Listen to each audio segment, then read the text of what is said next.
सरकार ने आखिरी बात किसी से की है वो सैयदा ज़हरा से की। सैयदा ज़हरा जब आई तो हुजूर ने उनके दाएं कान में कुछ कहा तो वो रोने लगी, बहुत रोई। फिर हुजूर ने उनके उल्टे कान बाएं कान में कुछ कहा तो वो मुस्कुराने लगी। जब सरकार ने दुनिया से पर्दा किया और अपनी मज़ार मुक़द्दसा में तशरीफ ले गए तो हमारी मां सैयदा आयशा ने सैयदा फातिमा से पूछा, देखो मैं तुम्हारी मां हूं, मुझे बताओ हुजूर ने तुम्हारे दाएं कान में कुछ कहा था तो तुम रोने लगी थी, और तुम्हारे बाएं कान में हुजूर ने कुछ कहा तो तुम हंसने लगी, क्या बात थी?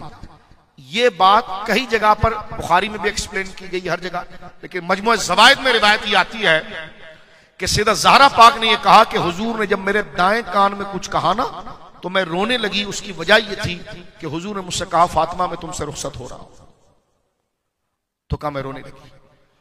और फरमा मेरे बाएं कान में जो हुजूर ने कहा ना मैं मुस्कुराई। हुजूर ने कहा कि रब ने मुझसे यह वादा किया है कि तुझे तेरी औलाद को अजाब नहीं देगा।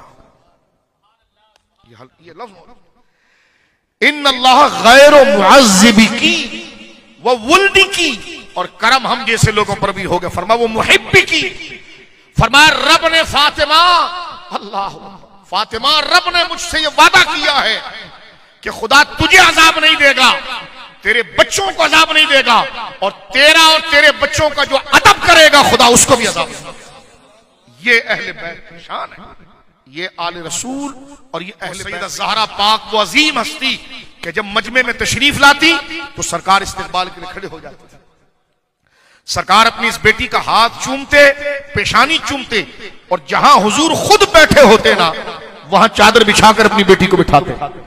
और सैयदा ज़हरा पाक जब हुजूर सैयदा ज़हरा पाक के घर जाते तो सैयदा इसी तरह हुजूर के हाथ चूमती और जहां वो खुद बैठी होती वहां बिठाती। हजरत आयशा कहती हैं कि मैंने सैयदा फातिमा को बहुत करीब से देखा, फरमाया जब तक वो सामने ना आ जाए ना हमें यूं लगता था दूर से जो चल कर आ रहा है यूं लगता था जैसे मोहम्मद रसूलुल्लाह चल कर आ रहे हैं।